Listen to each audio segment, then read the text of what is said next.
minister who said, let the whole place burn, right now is waxing stronger and stronger and stronger in government.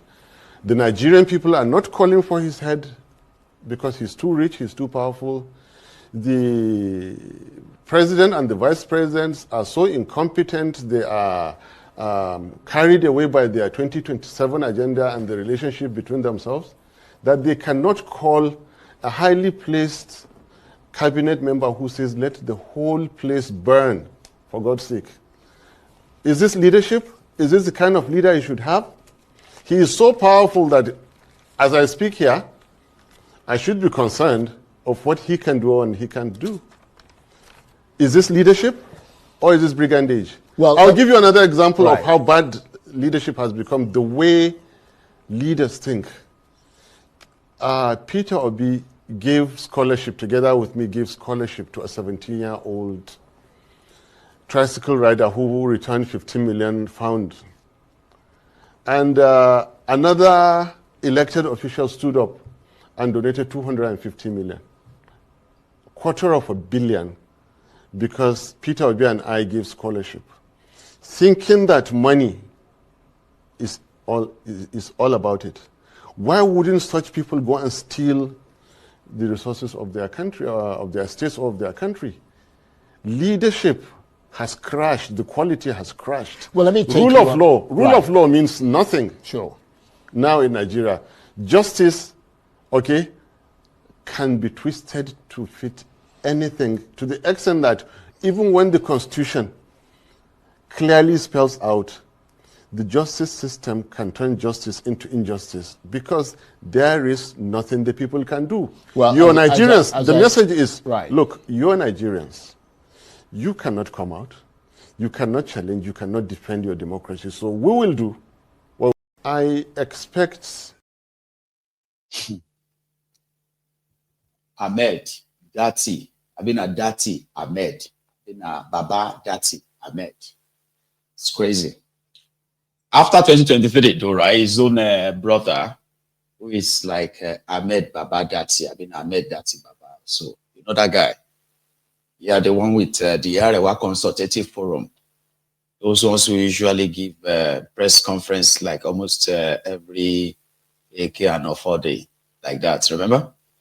Where he later went on to go and become special advisor to Shitty Man. Oh, talking about Shitty Man, by the way, did you hear that rumor that they have sort of like quarantined him in AssoRock? Yeah. But he has come out to deny it. That is why I believe it is true. Do you get that now? So when Tinubu was wearing that his pampas, they pee himself that time, right? It was all based on an intel. You know, it was believed that somehow within the circle, their circle in the north, they said that they told them that Tinubu had a terminal illness, it will soon die. So which simply means, even though they don't see him as a Muslim, okay, they don't see Tinubu as a Muslim. So they're like, even though we don't see him as a Muslim, but there's a chance that within a year, or maybe 2, right, the power will return back to the north.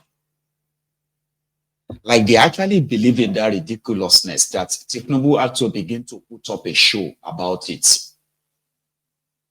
Tinubu is not well. That one is not in doubt. Okay? But somehow, right, he has been advised early enough to go and, like Bokwari, to go and pick his own specialist doctors. Yeah. American Hospital in Paris, France. But while they were at it, that was why you saw Tinubu with this drip being admitted syringe coming back from France there, right? That's why you saw him peed himself, going to the Awujale and all of that. So it worked. Yeah, it's conspiracy theory, you would say, but it actually kind of like fits in, okay? So it worked enough that I have seen some of those that I want to believe were are the supporters of a shitty man, you know, in their efforts in trying to express their regrets. They said that Tinubu lied to them. See him, he was acting like he was sick. He was doing like this. He was all of those things. So Tinubu was acting. That's what they call it. They said he's acting. No, he's not acting. Or if you think he's acting, that they decided to back him until now. Right now, it is believed that Shitty Man is like a megad in AssoRock. Like, not megad, but like supervisory megad. Africa Wala, you know what I'm talking about, right? Like somebody who is not a laborer. So somebody who is a laborer. It's like a senior laborer. You can call them a supervisor, kind of like, yeah. They said he is so useless, yeah, that Bajabia Mole would actually have packs of some useless sort of like invitations. You get what I mean now? Like the Obi of Onitsha's dog just gave birth to triplets and they want to dedicate the dogs. Can you go? Shitty man. Say, sure, why not? I can go. He will go there. Now he's acting like that of Pastor Ruga as well, being the special, like, you know, acting as a special advisor to Tinubu on condolences visits, burial arrangements, except for the trader money. He said that Pastor Ruga was too nice. And anybody who is a nice man should just endeavor to go and sell ice cream. Right now, what they have given to Shitty Man to sell is worse than selling guru inside traffic. So people started noticing and they said that it's so useless enough that they believe, they suspect that it is deliberate. Tinubu was going to France, then to London, and it's going to be away for almost 20 days. And he never felt like he should hand over to his own deputy. Bokwari did the same to Pastor Ruga a few times. The only time that Bokwari handed the power over to Pastor Ruga was when Pastor Ruga sacked Lawal Daura, the Daura Secret Service of that time, their director. You remember him? Yeah, the one that invaded the courts, the judges' quarters, also invaded the National Assembly. I don't know if you remember. Oh, yeah, you remember now, right? Good. So the only first time they handed over power before he left, and since Tinubu became your president, he has been away from Nigeria when you start counting the days, right? So you see 365 days makes a year. Between 2023 and 2024, and between 2024 and 2025, right? So I think that's pretty much like 720 or 730 days, Abby. Somehow. Now 730 days. Tinubu has spent over 300 days outside Nigeria. That's just in 2 years. Yeah. Including France, by the way, including France. So he never handed the power over to Shitty Man for some reason, because to them they believe that Tinubu, who is now a ghost worker, including Shitty Man, who is also a ghost worker. They are there, like you do know, to pretend that you have a president and you have vice president, which is what majority of you are currently doing. In all going on in the country right now, normally you would have your vice president in charge, organizing meetings and responding to emergencies and all of that stuff. Nobody gives a shit about you in that contraption, unfortunately. They don't give a damn.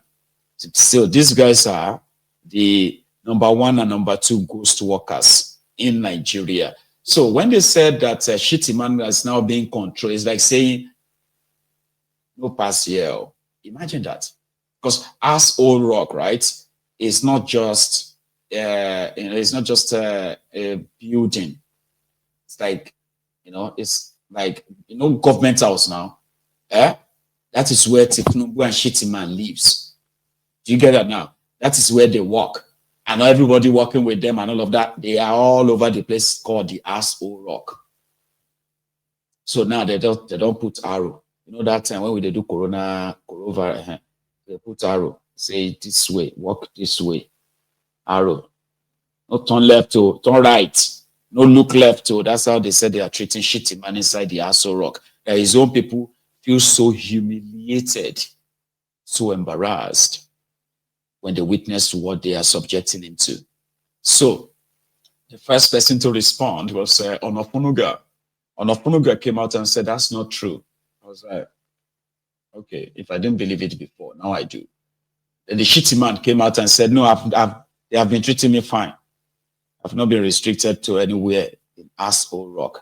Now, this is just internal, okay? But part of what we have heard is that Tinubu is planning to replace him, you know, like the way the whole thing is going, the way the whole power, wherever is going, he's going to need somebody probably more radical, you know, somebody probably more Mahmuda, Abila Kurawa, or somebody will be seen like a swapped kind of like packaged. The way they are hearing it, but I'm not sure. They are mentioning Dogara, the former speaker. Dogara is a Christian. And to these fanatics from northern Nigeria, infidels, nah, babu. That's something that they teach them from young. You see that hatred of, you know, the violence that is associated with the kind of Islam they practice in Nigeria is through indoctrination, by the way. There's a video. It's a video of, you know, children, right? It's recorded somewhere, I think it's in Kano or so, right? Children, oh, they can't be more than 10 years old, right? And they were bullying another child, another boy, okay? Now, this boy is a Christian. Those other children, they are Muslims. Children, I keep emphasis on these children, oh, they're like children. And you can know that, you know, their innocence has been like taken away from them, okay? Now they have been taught this hatred, but laced with religious fanaticism. Children. We're talking about how they are going to actually beat the boy up or even kill him because he doesn't pray, doesn't go to the mosque, and all that stuff. So these are the kinds that are recruitable for all kinds of terrorism, including being used repeatedly for election malpractices. Children.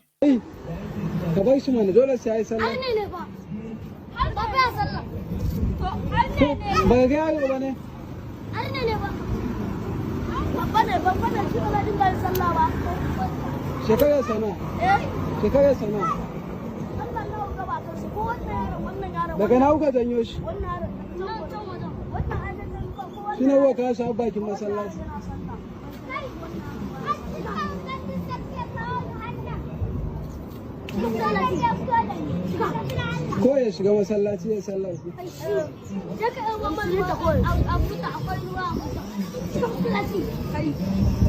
ko ya kusa yaran nan ya yi tafiya gaba Allah don uwansa har ne ne ban zai sallah ko mu kariya shi Allah ya ce ba zai shiga masallaci ya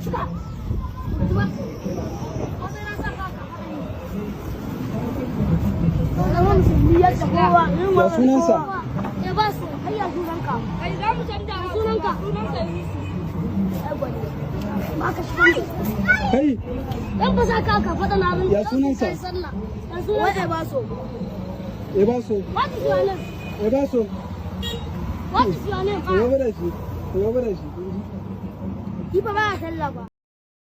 They are not playing, if you understand Hausa very well, right? What they are actually saying is what makes the video very much scary. Children, they were telling a little boy that they will kill him. He doesn't pray, he doesn't go to the mosque to go and pray. He's an infidel. I will kill you and I'll take your bike, like take your bike from you. Like, you know, recruitable terrorists. They indoctrinate them. They take their innocence away from them. They teach them this hatred and violence that is associated with it. And it becomes so real that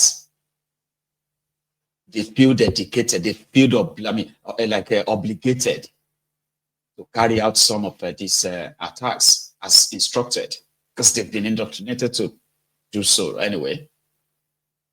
You know, now talking about Tinubu and shitty man again. Just, I think it was yesterday, right? I saw Yeye Bello, right? The white lizard of Kogi, the guy that crawled into a hole for almost a year, running away from the EFCC because he stole over 107 billion naira when he was their governor in Kogi State. He's out. He's on bail, right? He's out right now, and he is one of the APC leader. So recently, I think it was yesterday, right? So they had a campaign. I think they want to have a local government elections or so in Kogi State, I think. But the reason why I'm going to show you this video I'm about to share with you now is that he happened to be one of the arrowheads that came in the last minute to try to save Tinubu from his own lifetime, defeat and disgrace, right? Last minute, but somehow they never made it to Tinubu's, all of criminal fames. The criminal and their fame, all of criminal fame. So they make it them, but still, since they already have his balls, right, in the hands of Tinubu's appointee, that pastor, RCCG pastor of EFCC, right? So we saw Yeye Bello, right, warning everyone that in 2027 there will be no vacancy in AssoRock. Oh, that sounds familiar. Hear it. Gandolar was there too. Criminals who are supposed to be in jail. I mean, I don't know how you see them, make I not lie you. Every time I look at all these criminals, I am just so wowed. Like if to say things are working normally, like if to say Nigeria is a real place, so like normal. These guys I'm bringing to your screen, like jail they're supposed to. You don't understand. Like people are supposed to be saying, you see all these criminals, all these guys, their life would have been better if they never joined politics. They joined politics, they looted money, now they are serving life in jail. But they are the political leaders in Nigeria. Powerful. Yeye Bello.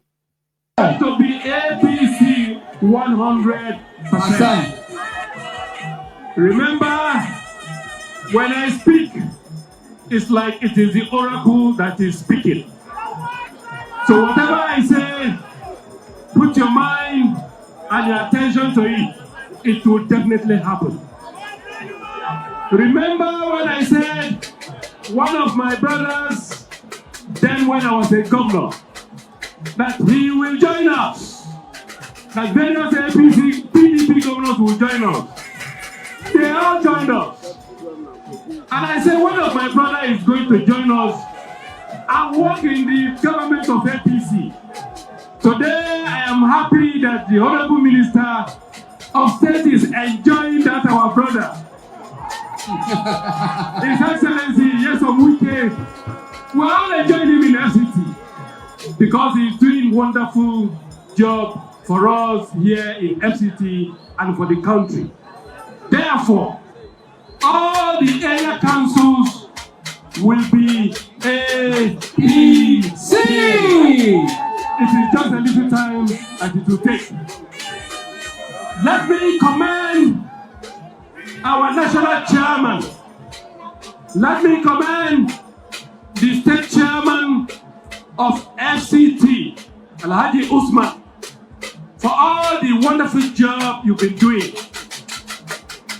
When I came into this arena, I was shocked to see the mama crowd that turned out within this shortest possible time. You are all gathered here under this scorching sun for this unity rally. I sincerely appreciate the former minister of FCT, my wonderful dear sister, Hajiya Ramatu Tijani, for contributing his own water as well in the development of FCT and APC in FCT. A round of applause for that. Let me tell you, that this mandate that Mr. President is carrying is the mandate of the people. And the people of this country are speaking. And I want to assure you that come 2027, there is no vacancy in AssoRock. Yes. Yes. There is no vacancy In AssoRock. Louder. There is no vacancy In AssoRock. Oh, yes. I'll use this opportunity once again to appreciate all the founding fathers of our party. Mr. President Bola Ahmed Tinubu played a significant and very pivotal role in ensuring that we have the party we are all driven to join today. We appreciate our former president and the first president under the platform of the All Progressive Congress, President Muhammadu Buhari. He has said it time to time. So it's the garden of thieves. It was in FCT, not in Kogi. So, yeah, just change that. Gandolar was there too. And of course, like I said, somebody who is supposed to be in jail is the national chairman of this APC, someone who is supposed to be in jail for drug running. A long time ago, that majority of you should never have heard about him. Is the oppressive idiot today. It is the gathering or the conglomeration of criminals. That's why some say they are like all present criminals. APC. We have to thank Allah subhanahu wa ta'ala for bringing us at this important moment, for this important occasion.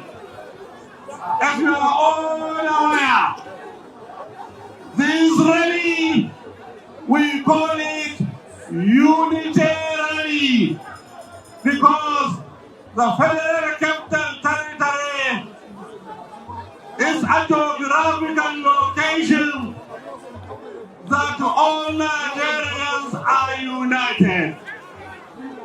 Also, Mr. President, President Bola Ahmed Tinubu, during the campaign, when we had a meeting with stakeholders from FCT, they made one important request. They said they wanted him to appoint an indigene of FCT as a minister of the Federal Capital Territory.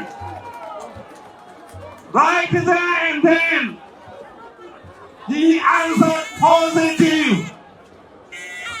And today, we have Honorable Minister, Special Duties, former chairman of Ahmed, a grassroots politician, a man who contributed with the FCT chapter to make this gathering a huge success.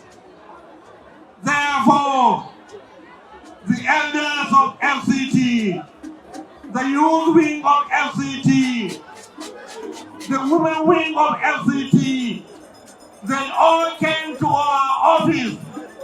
They said, since Mr. President has appointed an indigene as the minister of the Federal Development of Nigeria, and the many other political appointments, they said we should give them, we should permit them.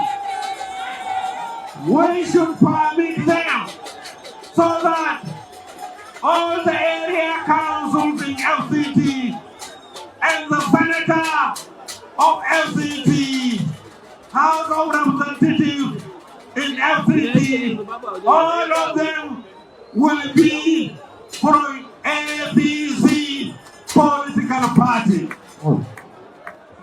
Have you agreed on that? Yes. Do you believe in that? Yes. You raise up your hand if you believe. Oh. ABC. Program. ABC. Program. ABC. Nuisance lele. Those are the weirdos in charge of that contraption, where they are the weirdos you are seeing today. There are worse weirdos, right?